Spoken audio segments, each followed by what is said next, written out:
why is because I couldn't, for some reason, when I was reading this one, I couldn't, it didn't jump out at me, right? Right. Which, where it Yes. used to, before I read the loophole book, it would just jump, oh, that's duh, This that's is it. it. You know, Okay. this one I actually had to go through and basically, not basically, what I did Every was, answer and then yeah, negate it. negate it exactly, and Gotcha. to see if Okay. it took away from the conclusion, if the conclusion Oh, made no wonder sense. why it took 45 minutes for you to do this. So was that the 24 I minute think one? so. Or Yeah, yeah. The second one was much harder. yeah, I mean, not the second one, but the well, extended one. it was dinner I was eating. Gotcha. So I Okay. went through and Okay. tried to fill in like the first 14, and then I think I stopped for All like right. 10 minutes. But yeah, no, Mind you, but that's that, still not horrible. Like if there's mhm, 24 questions and you spend 2 minutes on each, for now, it's okay. For now, it's okay. gotcha. Later on, you can ideally try to limit it to a minute and a half. And like Okay. I said, the way you save time on these, Andrew, is you know how the first 10, 15 of them are typically the easier ones. So those ones Yes. you want to get them fast. Things will typically jump at you as you read. Okay. So Mhm, as you read the argument and try to destroy the argument, so to speak, right, or break it mhm. down. And when things jump at you, do not even read the other answer choices. You can just click the right one and then move forward, right? So the time you save from those can be used later on for the difficult questions. All right, Gotcha. cool. So now I kind of want to hear an explanation from you. Before we do that, I want to give you a chance to read this question Okay. again because we forget things. Mhm. And I forget it too. So I want to be able to Yeah. focus myself. And when you're done, Andrew, I want you to tell me exactly which sentence is the conclusion. I don't want you to sum anything up for me. I don't want you to Okay. summarize things. Yeah, there is going to be a sentence that is always, the conclusion is always in the passage, so to speak. Okay, we don't have to summarize anything. Okay. Cool. So go ahead whenever you're Gotcha. ready. So this one, after an area has been hit by a natural disaster, there's often a great demand for plywood for repairing damaged homes. Retailers in the area often raise prices on new shipments of plywood to well above their pre-disaster prices, and some people denounce these retailers for taking advantage of a disaster to make more money on each sheet of plywood they sell. In fact, however, these retailers do not make more money on each sheet of plywood than before the disaster because transporting the plywood into devastated areas is difficult and expensive, and therefore the plywood cost to retailers is higher than it was before the disaster. This one is these retailers do not make more money on each sheet of plywood. Uh, that Nice. to Very good. that's what I did as the conclusion. Very good. I They love it. tried to get me on the last sentence because of I love it. therefore, but that wasn't it. That one explains that one. Exactly. So That's it, it. it Well is done. okay. Well done, Andrew. Yes, yes, perfect. You've said everything perfectly. Because I was going to ask you, what's the role of the sentence that comes after the conclusion, right? So, because transporting the plywood into devastated areas is difficult and expensive, and therefore, and so this little guy here is an intermediary conclusion. It's And not the main conclusion, right? So be careful with those as well.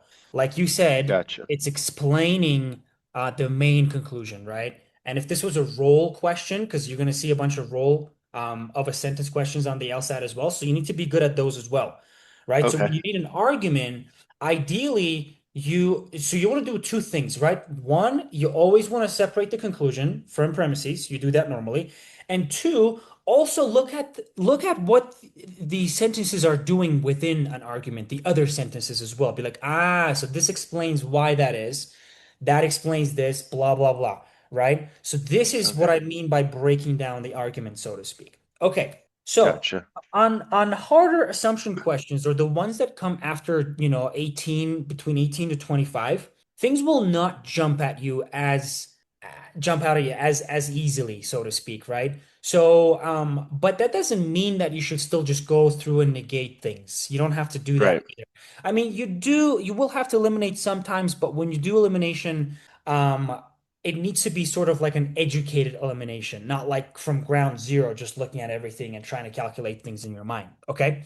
So Gotcha. in this case, now we have an assumption on which the argument depends. So this assumption basically It applies to both sufficient and necessary. Any type of assumption on the LSAT is essentially bridging the gap between premises and the conclusion, so to Okay. speak, right? So that's what your Mhm. assumption needs to do. And without that assumption, here's the deal. Without assuming that correct assumption, which one of these five, your conclusion here will just burn. It will not hold true.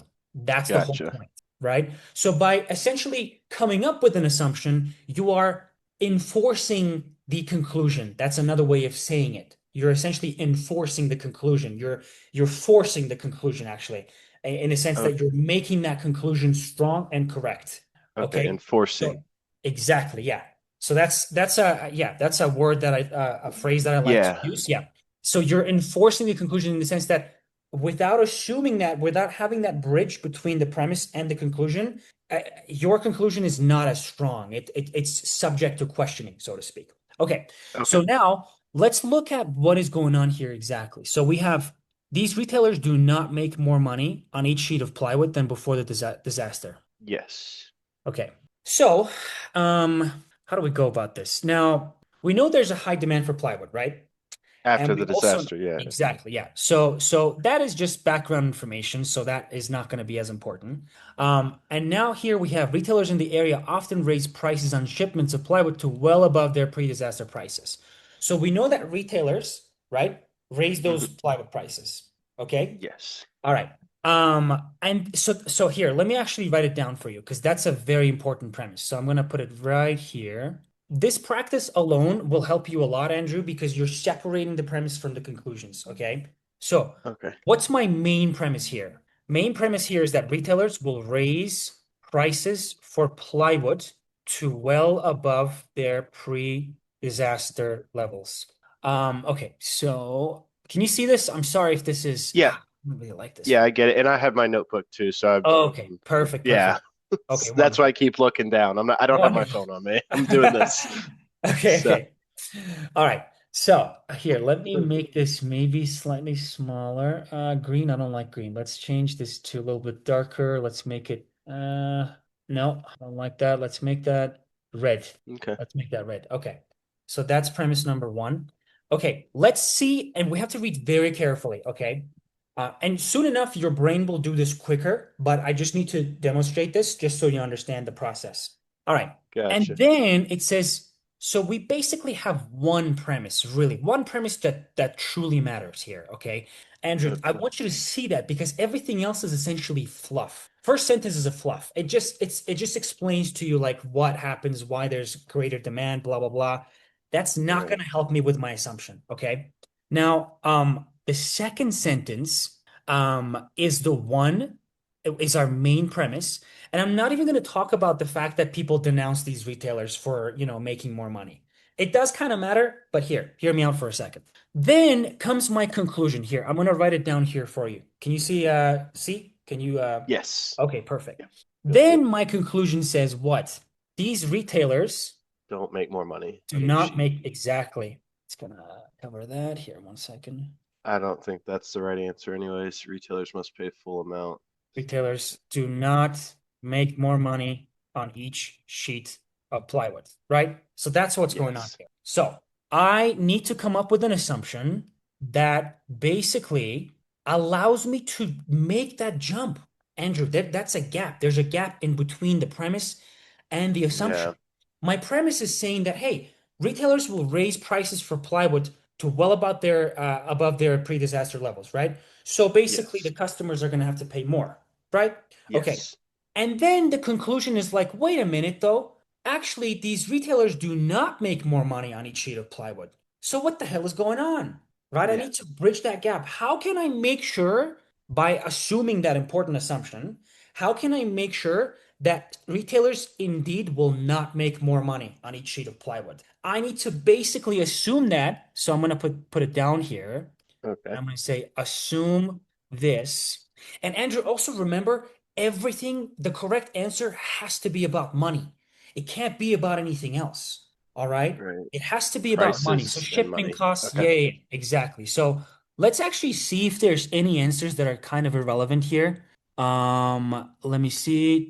Yeah, they're mostly about money. Okay, full amount, money. as much plywood to an area. This one, it's not really talking much about That's it. talking about demands, not so much money. Exactly. Yes, yes, exactly. Retailers of areas. Okay, so here's what I mean by making this sort of an educated guess, kind of Mhm. in your head before looking at the argument at the answer choices. So ideally, before you look at the answer choices, you kind of want to have to um ideally come up with that assumption yourself, right? Ideally. Yeah. So in this case, what do you think that could be? So it's got to be well It's because something now I mathematical, so to speak.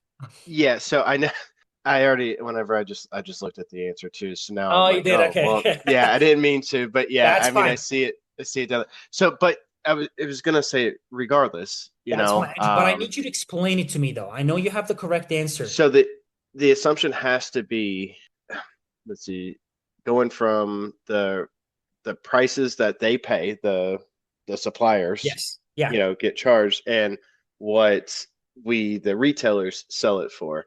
There correct. has to be it, it's got to be less than, right? So Try your best. You got, and yeah, let me show you numbers. That's fine. Let me yeah, show you numbers. I'm okay, gonna show you numbers. Okay. So let's do a little math exercise here.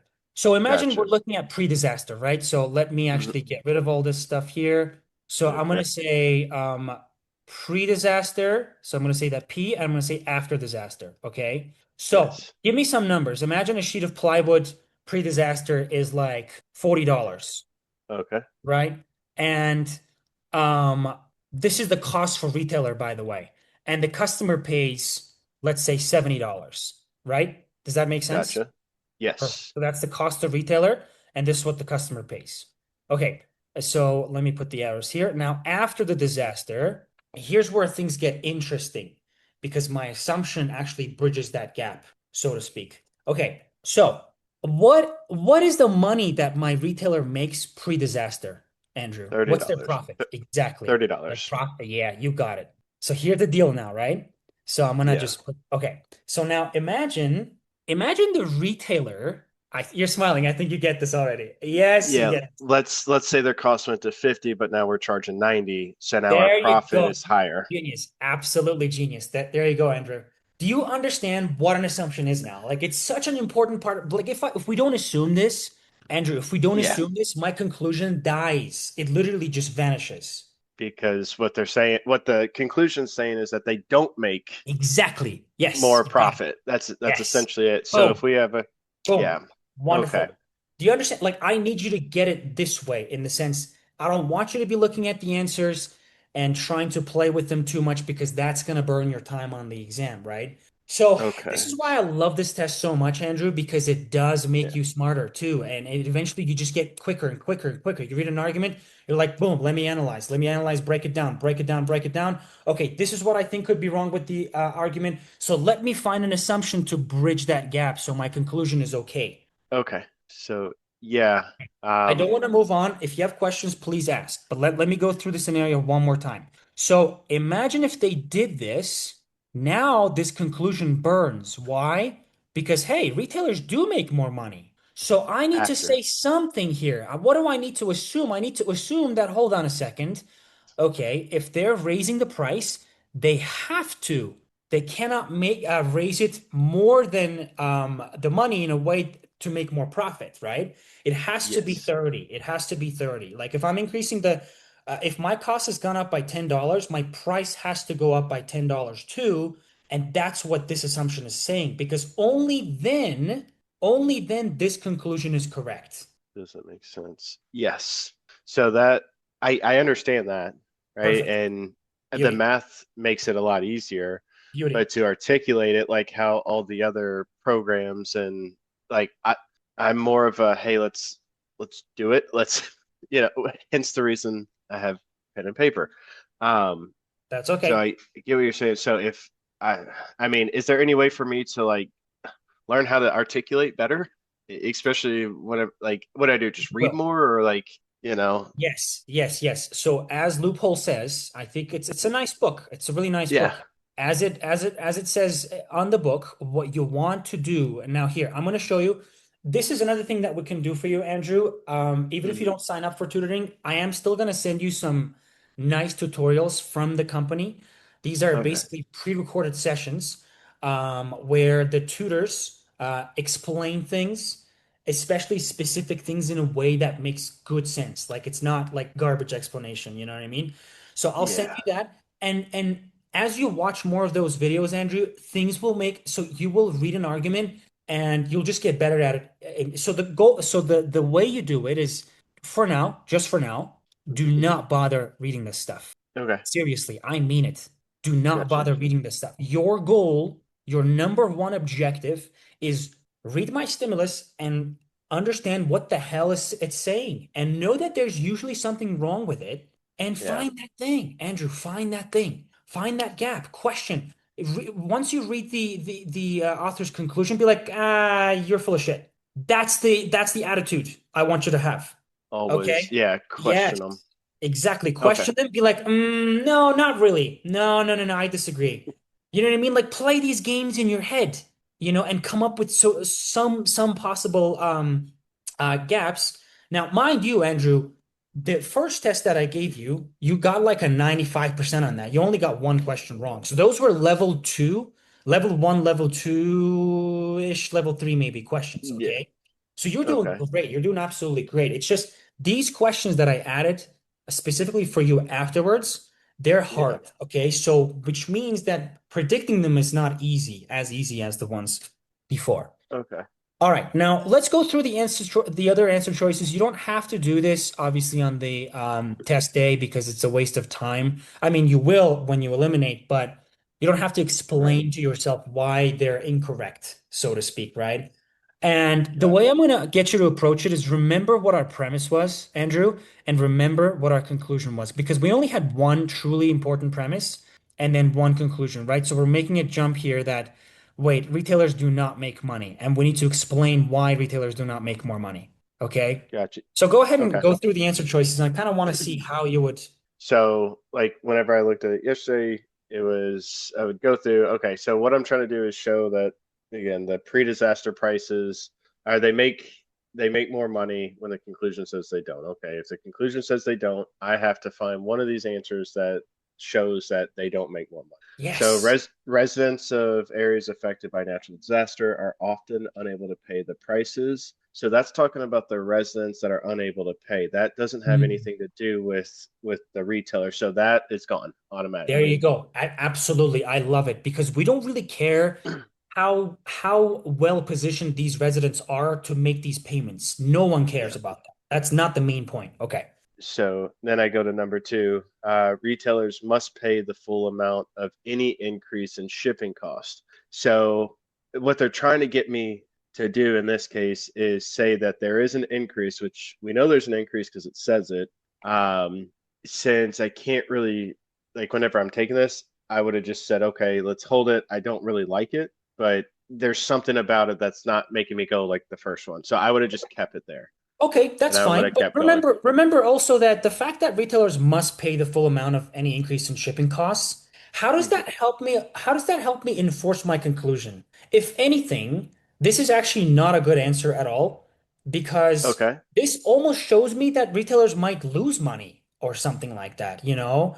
It's not I see. really, it's not really, but we can keep it for later. That's fine. We can keep it for later. So, Keep going. okay. So no retailer makes enough money on each sheet of plywood sold to absorb for long an increase in shipping costs without raising prices. So this one I would have knocked out because we're not talking about without raising it. Okay. No retailer makes enough money on each sheet of plywood sold to absorb for long an increase in shipping costs without raising price. Well, it raises the prices. So we already know they're raising the prices. It doesn't Exactly. matter. Yeah, it's what the So hell? like that, yeah, it would have added that and it would have been like, Big nope, BS. hey, that's gone. Big Uh, BS. then I, Exactly. then I would have kept going. So suppliers of plywood do not transport as much plywood to an area that has been affected. So what they're trying to get me to do is supply and demand, but that's bringing in outside knowledge, You got it. and It's I just know enough irrelevant. to not do that. Yeah. Exactly. It's like Um, it just doesn't explain to me why my retailers actually do not make more money. Like I need to Yeah. find that explanation. I'm dying to do that, So, right? and then this one, the increase in price charged by retailers for plywood following a natural disaster does not exceed the increase in cost of those retailers, which is basically saying exactly what Andrew, they also don't make more remember money. this negation here is very important. It says does not exceed, okay?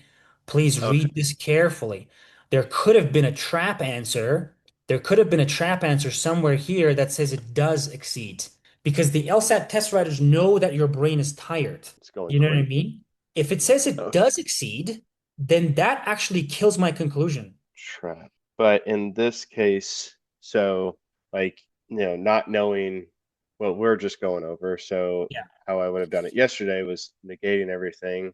So I would have said the increase in price charged by retailers for plywood following a natural disaster does exceed the Aha. increase in cost, Yeah. which then, if I negate it, would have demolished, or it Correct. would have Because the retailers completely make more killed it. money.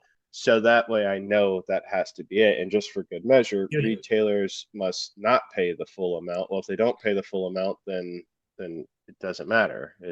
Yeah, it's It like doesn't no. make any sense. It doesn't address my main concern here, so to speak, right? Yeah, it must Yeah. not pay the full amount and any increase in shipping costs. Then they So probably don't have to raise their prices as much, whatever. It's just yeah, it takes me down a convoluted path. yeah. But what I really want you to get out of this, Andrew, is again two things. I'm not necessarily just trying to help you with this question. I'm trying to Okay. help you understand to separate the conclusion from the premises. Be like, what is the premise that matters the most? Sometimes there's more than one. Sometimes there could be three, the background information, blah, blah, blah. Isolate them. If needed, write them down for now, okay? Hmm. And then put your conclusion down there as well. Create a visual gap between the conclusion and the premise. And then ask yourself, does it make sense for me to go from this limited premise to a broad conclusion? The answer is going to be no 99% of the time. And that is how you're going to get quicker and better on the LSAT because you'll be able to come up with these little predictions. Okay? All Okay. right. So this method works on everything. Okay? This is the way to go about the LSAT. So let me show you one more